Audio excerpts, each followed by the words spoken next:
Tidbits. Tidbits.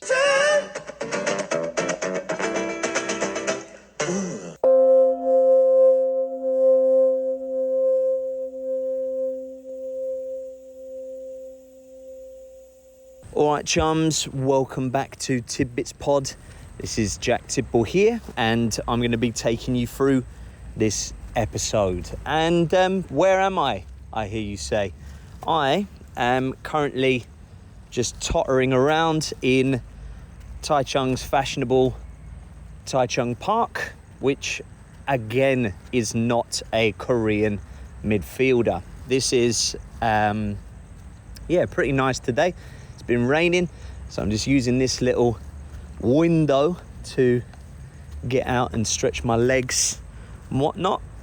So it's not so late here. You might hear some nanas doing some exercise, maybe some joggers, and hopefully there's not too much traffic. Hopefully it's more of this, the nice little chirps of the insects and whatnot. That should be nice. But we're live and we're in Gloria's Technicolor. This is it's actually pretty dark here, but tell you what I feel.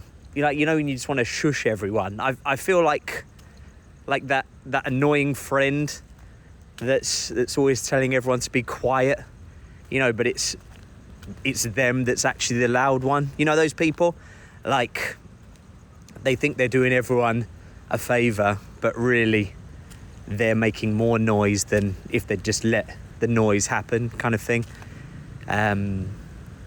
You get them in cinemas and stuff, and I don't know, when you just don't hear the talkers, you just hear people going shh, and they think they're doing a service by shushing, even though the shh, that's a worse sound, isn't it, overall? But then how do you shush a shusher?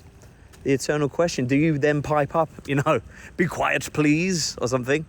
But then it's just going to snowball, Everyone's shouting louder and louder, trying to, get their call to shut up to be the one that shuts everyone up, sort of thing. But anyway, I can't do that to the traffic. And that does remind me of, I remember back when I lived in Liverpool, long time ago, back in the student days, I was in Derby and Rathbone halls, great times, and from our window we could see Penny Lane, and we used to set up zip lines, and we would water bomb all the tour buses that would come, and everyone would always steal the sign as well, so there was never the sign for people to have their pictures with or whatever. And there was always the rumour that Paul McCartney goes there some days, so you just get all the big Americans getting bombarded by students, and they didn't get their pictures. But good times. But I was in I was in a big building there, Derby and Rathbone, loads of people, student halls, all together. People from all over the country and all over the world. And one night, remember, it was a warm night. I don't remember why, but I remember I'd gone to bed early because I think I had something to do the next day or something.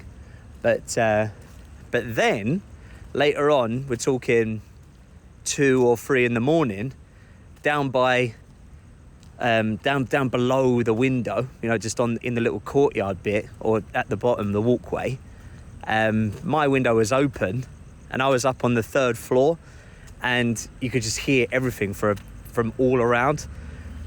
So emerging from the darkness comes this, I remember it, Georgia and her mate. They're coming back from a night out, and I never met a Georgia. There was never a Georgia in the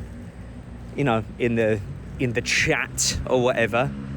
But they're coming back, and this mate, oh my god, a fucking mate, they're just imagine this. So it's quiet, and then out of the quiet comes this sort of increasing sound, the clickety clack of heels. It's trying to do a bit of Foley. Oh, that's not good. But yeah, the heels and all their walking's getting louder, and the sort of generic squawking of pissed up mates, and they're just getting louder and louder, and then the mate starts to get clearer, and you just hear that down the bottom like, "Oh my God, Georgia, shut up, Georgia!" And of course, like you never heard Georgia, but it was like, "For fuck's sake, Georgia, stop being fucking random." Of course, everything was random back in 2009, and yeah, they'd be like, "Georgia, where are the fucking keys? Hurry up, Georgia! Oh my gosh, shut up!" And of course you've never heard a whisper out of Georgia, and there was this mate trying to make her mate shut up, but we could only hear the mate like, "Georgia, please! Oh my God, Georgia! Oh, Georgia, you're a fucking mess." And yeah, why am I telling you this? Oh yeah, so this episode, I'll admit I should have recorded this one straight after the last one. Like, that had a nice energy. Do you remember the park with the playful gunshots and stuff in the back? And the horses don't stop, they keep going. How many fucking times, Georgia? Shut up! Oh my God, so sorry about Georgia, Jesus. But I've still got points left over from that last one, and I'm in a good mood today. I've had a lot of rest, so yeah, what better time than to talk to you guys about fashion. This is what you've always wanted to hear from tidbitspod. And before the last record, I'd been out and I bought a load of new shirts, and I was quite excited because I've decided that now I'm gonna be in my shirt era. This is the thing. So I came out here to Taiwan in 2022, and that was the tail end of the t-shirt times, let's call them. And I was bigger then as well, so the t-shirts would do that thing where the top half is just pure tit grab, and well, that I didn't mind, but a bit of support for the D cups kind of thing never did anyone any harm. But the thing I didn't like about t-shirts was, then when they start to do that thing, they sort of cling around the belly button region.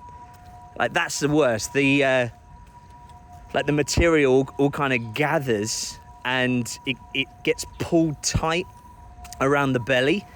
And because of the belly button, it's not like a proper sphere, so you just get this little loose bit of fabric right on the button, and that everything else is being pulled tight, but that can just blow a little bit in the breeze, so it really just draws attention to this little patch on your belly, sort of thing, like a little belly hammock of just loose material on the front. But so grim, like you've stretched cling film too tightly over a bagel or something, or a donut. You get that sag in the hole. But anyway, I used to wear t-shirts, and then I upgraded to polos. There was the polo wave. You all remember Jack Tidball's famous polo wearing days of the last couple of years. Revolutionary stuff. And of course, polos, they're a bit smarter looking. They're a bit looser around the gut as well. So, and also as well, it's hot here, so polos, they're the material that's less likely to develop sweat patches as well, which was fucking great. And as soon as I'd found one polo shirt that I liked, I just bought 10 of the same one, all in sort of blue and black, and I was wearing them to work every day.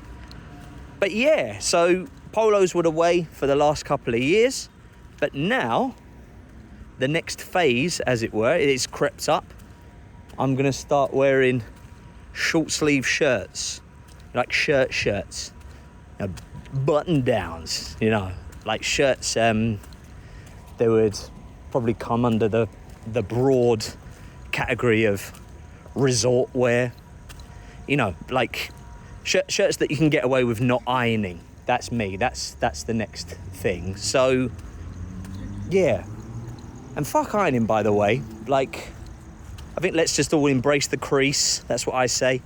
And yeah, if we all just agreed to not iron, then we can just get rid of it. It's only there because we all do it. It's kind of self-fulfilling. No one wants to, but yeah.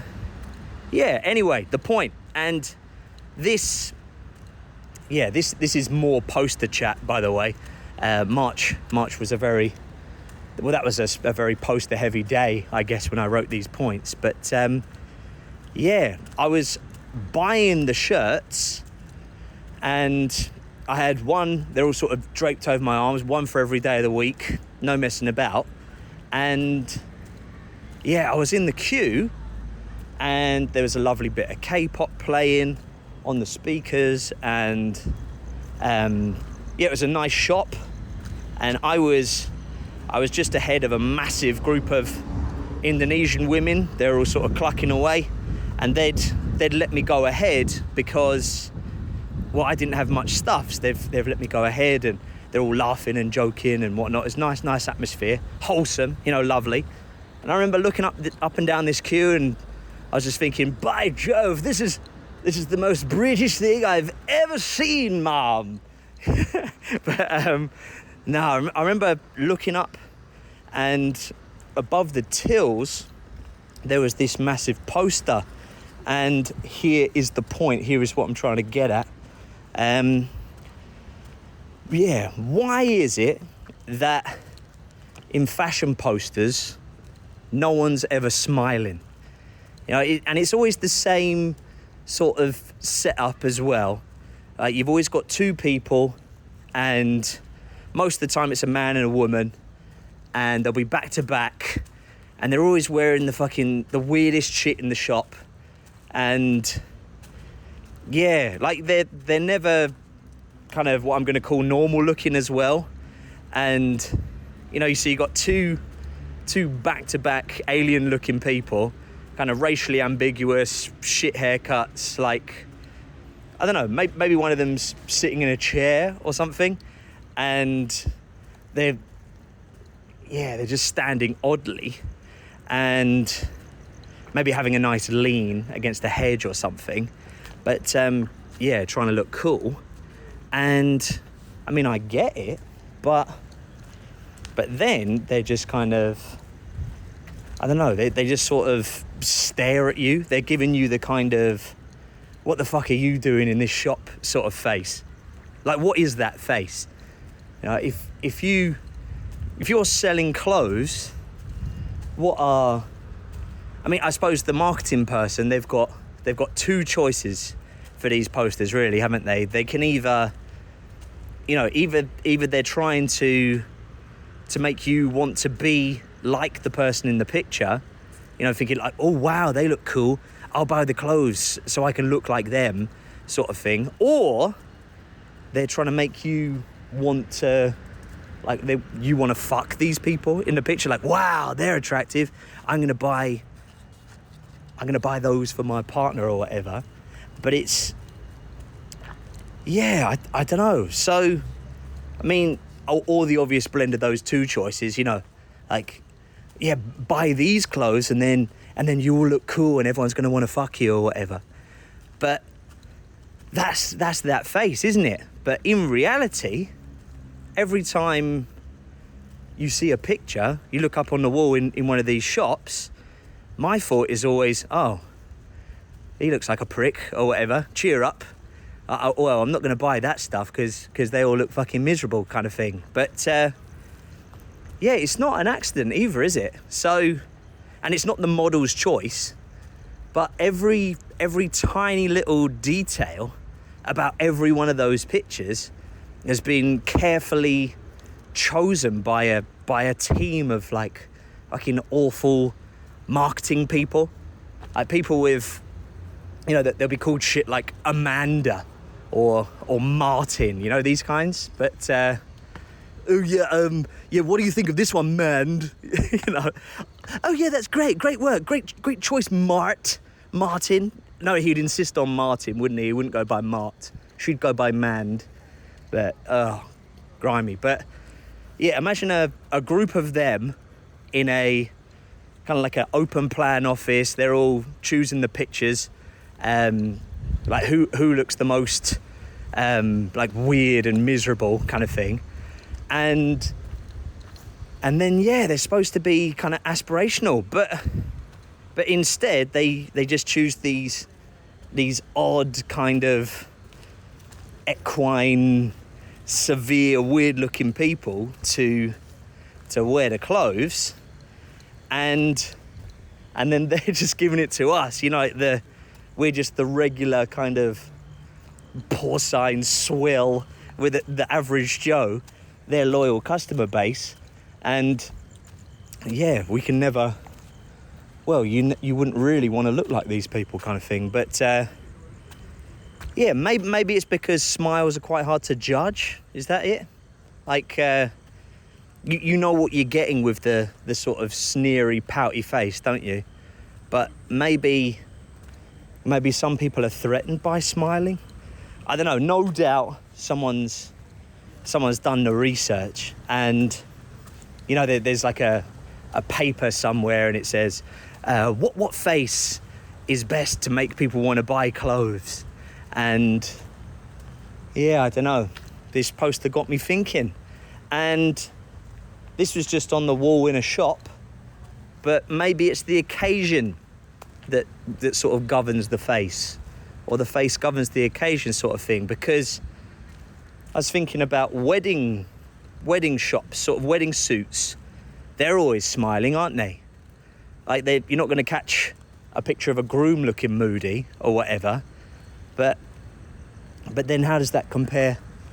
Let's have a look. I'm just going to look this up. Business suits. This is fucking grim. Like, imagine being stuck in a room with just all these sort of pouty suited lads. This business type. It's sort of like, I don't know. But yeah, do it for yourself. So now just go and type business suits into the internet and then have a look on images. And these people are the worst people in the world. So, you know, it's all like Barry Homeowner, like the kind of, how are you going to achieve your first million? Hi. Can we get a jug of Negroni for the table? You know these kinds. But yeah, okay. Actually, I've scrolled down and that guy's laughing. To be fair, but that's only one person on the whole first page that you'd actually want to spend time with. But yeah, let's test the theory. Okay, so I've got the internet here. Wedding suits, smiles. And actually, yeah, if they're the groom, they're smiling, looking at these. But if it's ushers and shit, like normal wedding folk, then they're not smiling. So I don't actually know what my theory is here, but I think there is something. There's a little bit of something in here. Like I don't know. Is it an age thing? What's an old shop? I guess I don't know enough about shops to do the research, but yeah, I think that if it's shops for people in their 20s and 30s, then the models and the pictures, they're going to look like pricks. And then in the older shops, they're going to look happier. Let's just put in old person clothes shop. And yeah, look at these. Like all the old people, this is nice. They're smiling. They're wearing jumpers and shit. There's a picture of an old girl and she's got an iPad. And that's something you'd never see in real life. Like, It's quite Carl Pilkington, isn't it? You wouldn't see an old man eating a Twix or whatever, but you wouldn't see a smiling old woman with an iPad. You kind of... I mean, where's the confusion there? But anyway, so what's the theory? Young shops, everyone's miserable because, I don't know, is that sort of face, is that sexy? Is that relatable? And then weddings, they're all miserable apart from the grooms. And then old clothes, well, not old clothes for old people, everyone's happy.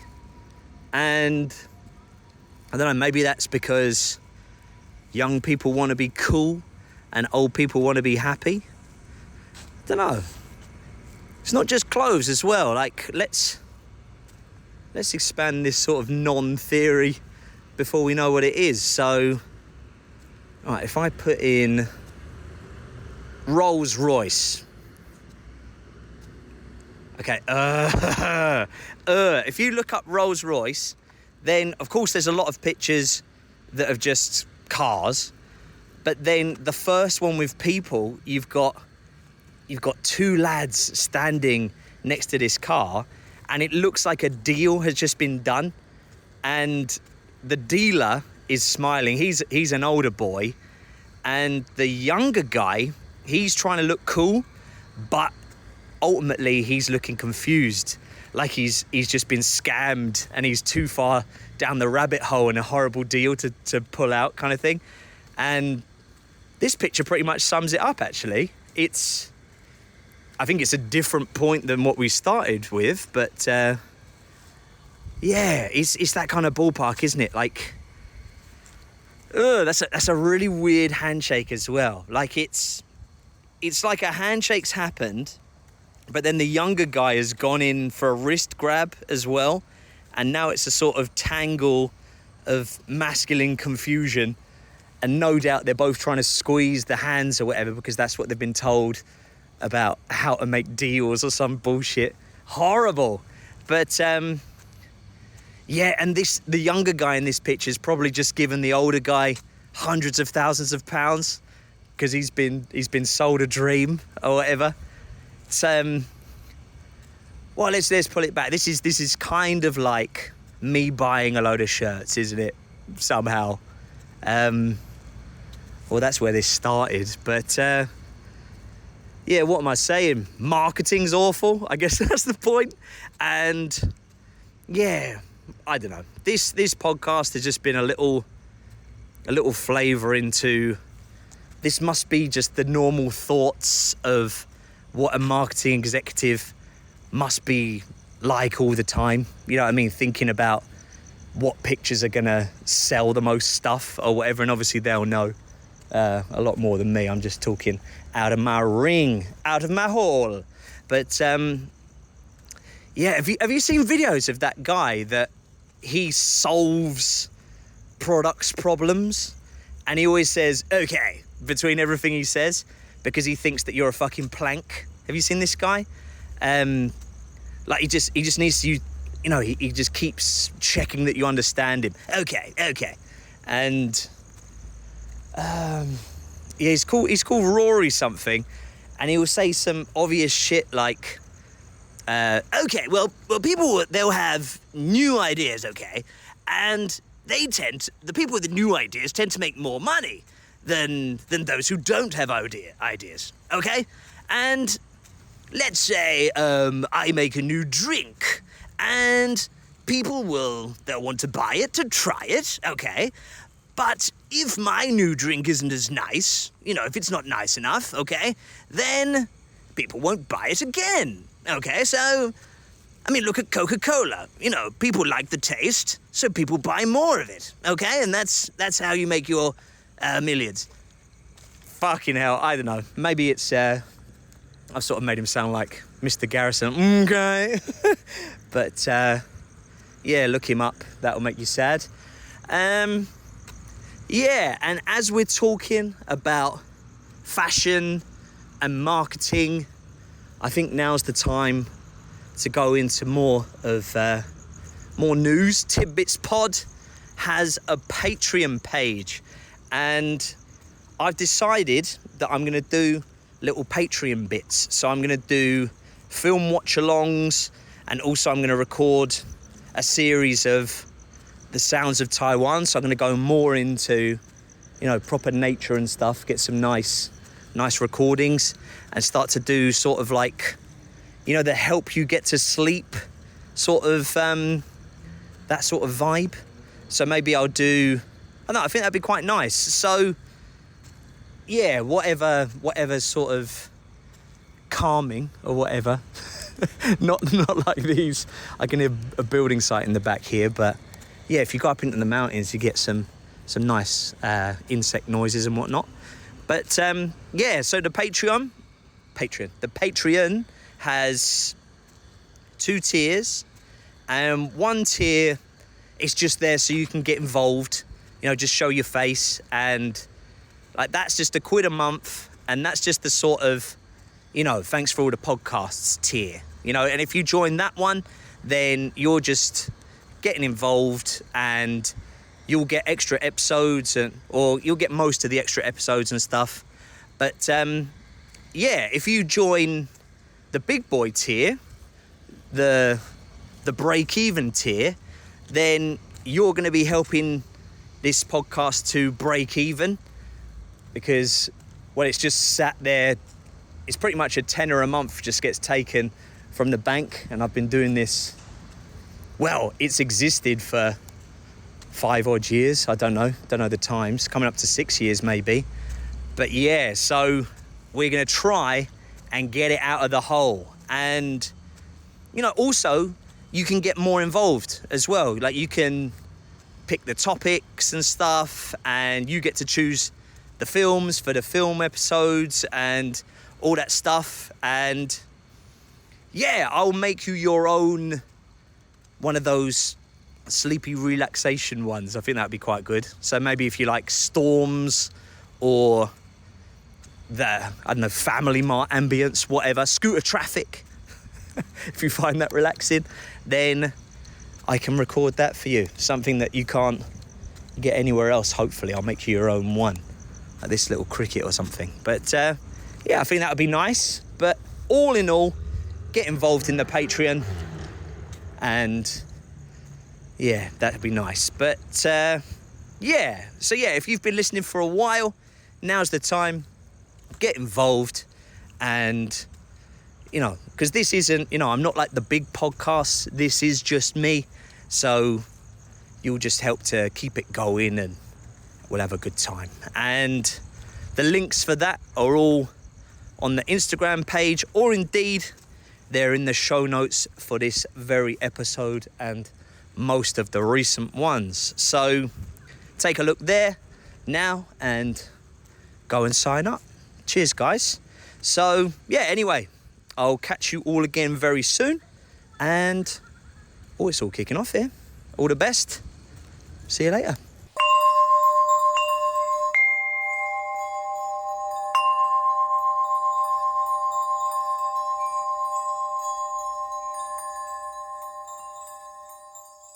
Tidbits. The hours are over, baby.